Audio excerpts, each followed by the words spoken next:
Oh, hello everyone. Welcome back, and thanks for visiting once again. I'm going to carry on with the build of the Mk1a Spitfire in a few minutes, and just give you a quick briefing because, as you can see, things have moved on quite a pace.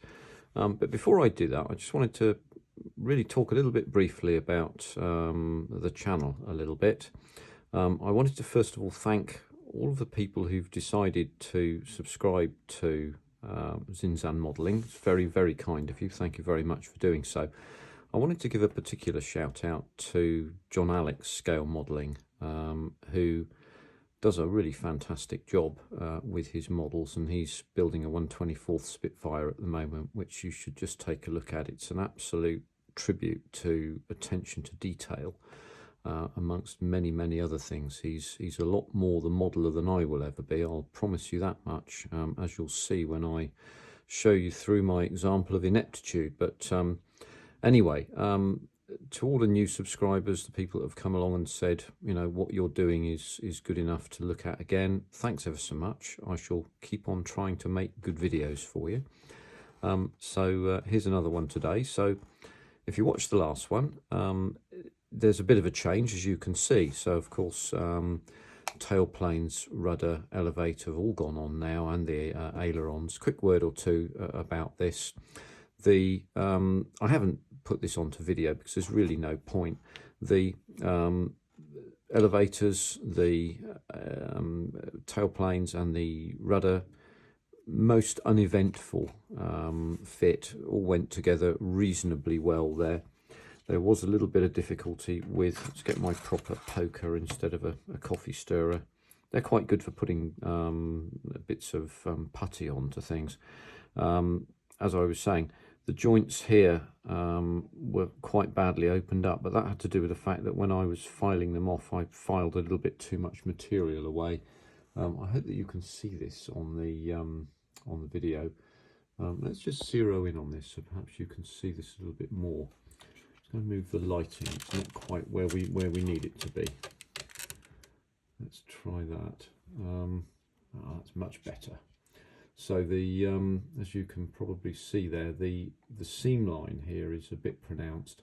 I'm going to have to do some work on that. So what I'm going to do here is I'm going to actually sand the primer off, probably refill it again. Same this side, because from what I can see, there is some plate metal work, some aluminium work that joins the tailplane to the fuselage, but there isn't in fact a joint there, so that needs to be changed. Now it's the same at the front here, and as you can see with the primer on, we've unified the surface. On this side we can see quite easily there is a join line there, which looks quite neat. I'm quite happy with that. On this side, let's see if we can shadow it nicely. Yeah, not so much, but you can see two things here. See if we can show you that. There, you should be able to see that. So on here there's a lump where somehow I've managed to not smooth this surface down completely, so I'm going to sand that down and then use some so I'm going to use the leveling thinner to just see if I can rub away the combination of putty and Mr. Surfacer that I use. But also here, if you recall where I clamped the wing sections, that unification here has shown me that there's an area that I need to work on as well, just there. So that's an issue that needs to be sorted out before I carry on, because it will show through, and I'm sure that you can see that. If I just move that gently there, I think you'll be able to see that. So the rest of it was pretty uneventful, to be honest with you. The ailerons, there was a little bit of a gap on the outboard side here, which I thought was rather larger than tolerable. So what I've done is introduced a small fillet of very thin plastic card there, and what I did, cut it oversized, glue it flat on there, let it dry for 4 or 5 hours, then cut it down to nearly level and then file it off. And what you end up with is a fillet that absolutely doesn't show. If you zero in again, if you look at that carefully, you just can't see the fillet there at all. The unification has shown that it's gone completely, and I've done that both sides. So these ailerons I'm much more happy with. Underside here, what I've done, as you can see, the starboard side, is going to be white and the port side is going to be black. And so I've primed this, and I've used Vallejo primers here. So I've primed this on this side with grey, so that will put down white more easily. I'm going to have to be careful here because obviously there's black, and I need to be able to get this demarcation line right up to this intake area here. But I shall overpaint sort of to this area in broad handfuls, and then mask off after that, so that I've got that white area done, and we'll take it forward from there. And that's that. Join lines here pretty much disappeared. Again, join lines here going to have to deal with. So there's a little bit of work to do, but this unification, the idea of unifying the surface is I think a very good one. So that's looking pretty good there, I think, as a very early Mk1a. I've masked all of the windows myself, and the way I did that was with very thin strips of masking tape all around, because quite a lot of these surfaces, particularly for example this, are compound surfaces in the sense that they curve one way and the other, and so I've manufactured the mask here to be able to paint over. And what I'm going to do with this is spray it cockpit green to start with, then overspray with probably black after that to unify it all up so that it all looks the same, then overpaint with the, I think it's dark green in that particular area. So that's the way that we'll go forward with that. So let's just quickly get to work on this, and I'll start off with a 400 grit sanding stick here. What I'm going to do is just to move in very gently with the, that's 400, that'll be 240 there. Let's just start with 240 very gently and quickly, and we'll just want to expose that gently, will so that I can then rub down this area and use the Mr. Surfacer. As you can see, whilst I start to remove this primer here, it starts to expose that mark. That's really interesting. I didn't think this would turn out that way, but what you can see is, anyway, you can see the mark here. Here's the legend where I got the peg glued up. Clever stuff that, eh? Well done. All out in modelling land, you'll be saying, oh God, look at that. So that still needs some work to do. I'll just do this in close as long as I can keep the thing on camera, eh? So start with 240, we'll go to 400, see if we can pull that out there,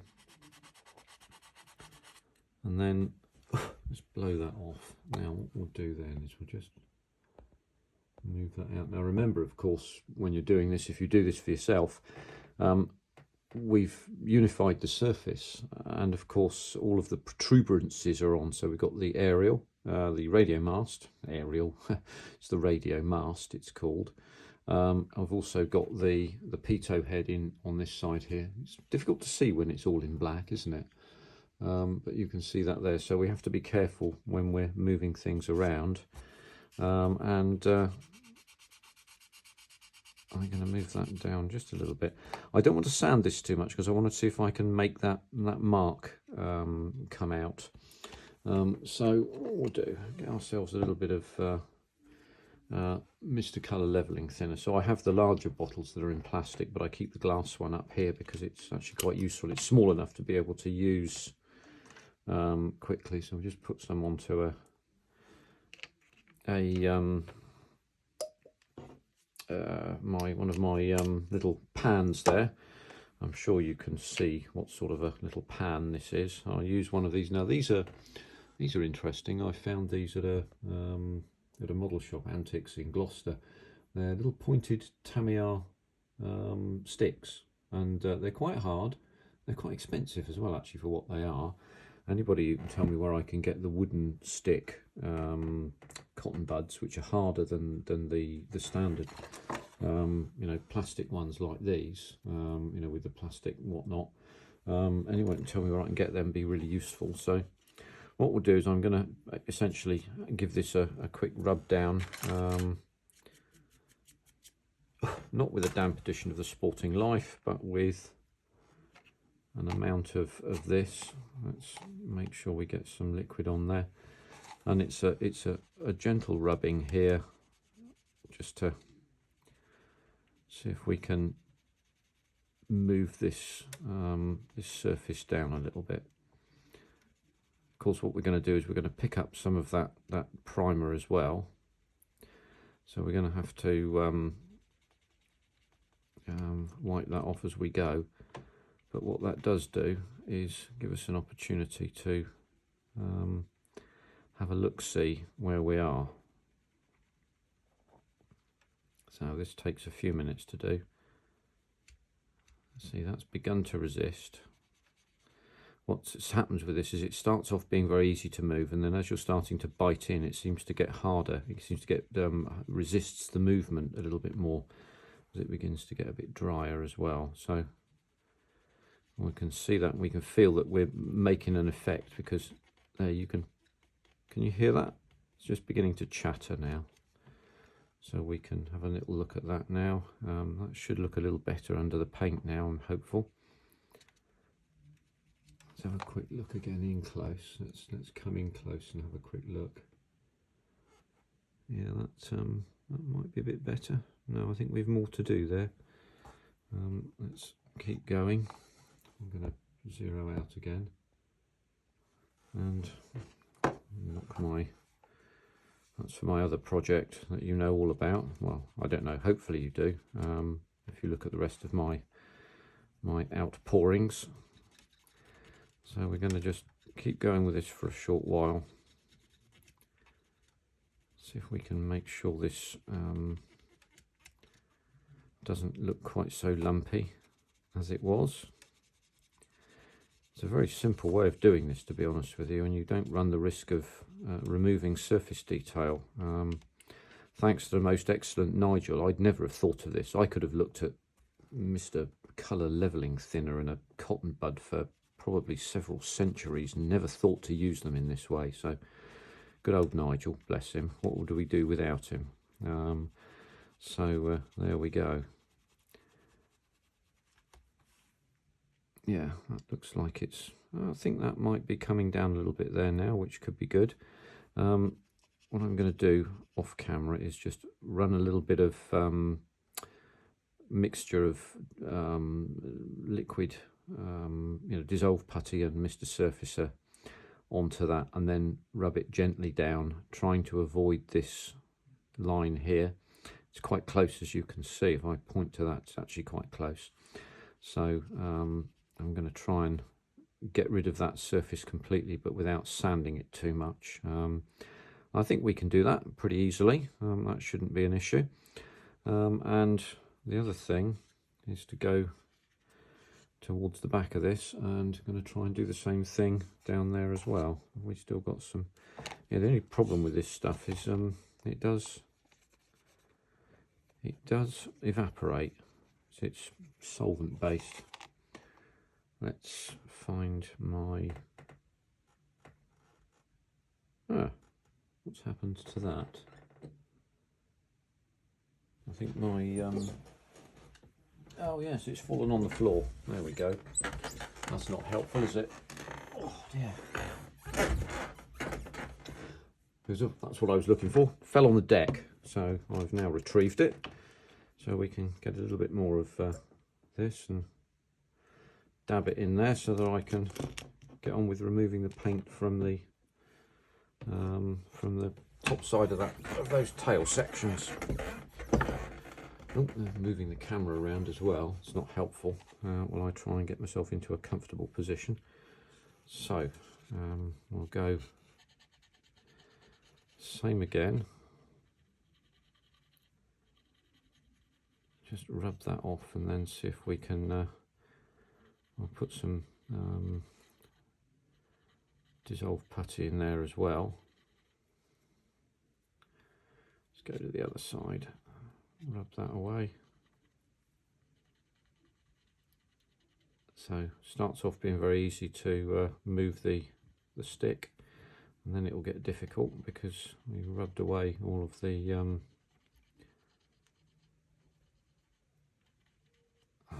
that's that done there. I think I need to ditch that and get another one, eh?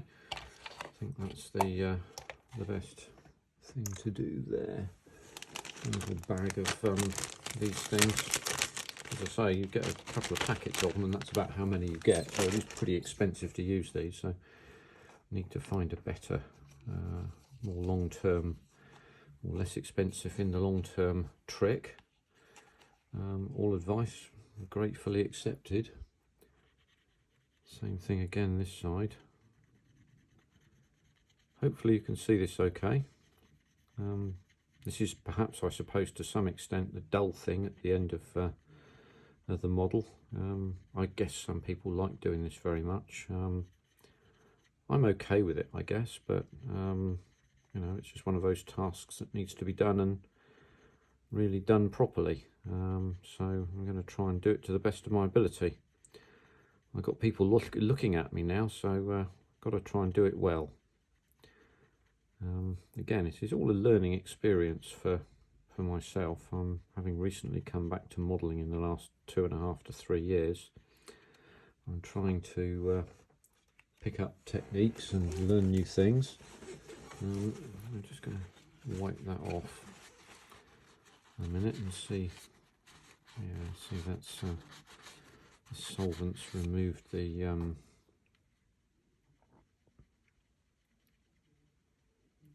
there we go. So I'm going to leave that for a short while and put that down over there. So the next thing is, I'll just give this a dry off because I don't really want any levelling thinner in this.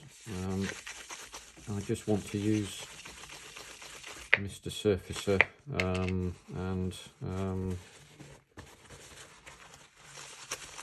the dissolved putty.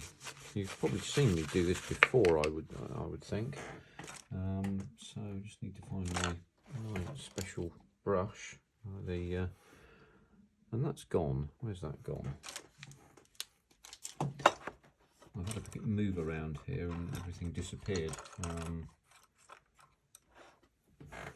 By the way, the sharp-eyed amongst you will have spotted that there's no overhead mirror fitted to the top of this. I'll confess it before you see it, which, as I say, the sharp-eyed amongst you will have seen it. The sad fact of the matter is that I tried to clean it up when I put it off the sprue, and it flew that way somewhere and it's gone forever, I'm afraid. So I'm not quite sure what to do. I shall try and perhaps scratch build one, but I may not be successful. So there we are. Right, Mr. Finishing Surfacer 1500 white and Mr. Dissolved Putty. My two filling mediums, which I think work pretty well. So we'll have our dibbers out here. One for the paint and one for the putty. The one with a little sticking out bit of sprue there is for the putty. So we just take a dollop of that out. I'll take a couple of dollops of that actually. I'll leave that on there for a second. Close that up.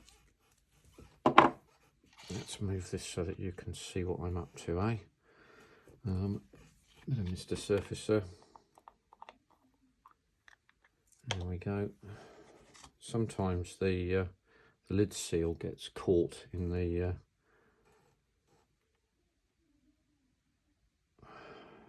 just a little bit of that. Gives it a bit of extra colour. It almost enables you to see it, but it seems to make the putty sink into the joint. I'm really quite surprised by the effect, and pleased, I might add, as well. So we'll give that a little mix up there, and it looks like a white surfacer but thicker. I don't know whether it's a cheap way of making a thicker Mr. Surfacer, but you know, it seems to work for me anyway. apart from the fact that I get paint on my fingers, of course. But so any old gash brush will do, and what we'll do is we'll start with the forewing on the main plane.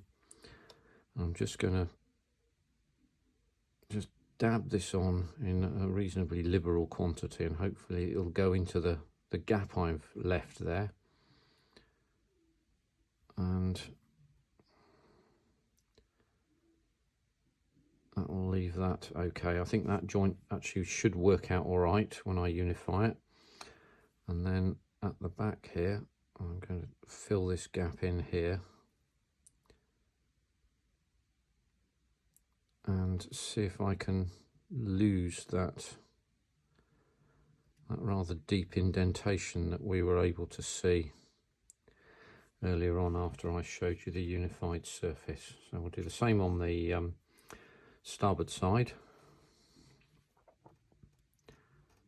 Hopefully you can still see this as I anoint this. I'll just show you something that I'm looking out for as well and trying not to fill up in a minute. So, quick point here, at the front end of this, on the leading edge of this tail plane, you can see, just make it out actually, there's a section here which has if you like, a seam line there. You can see this here.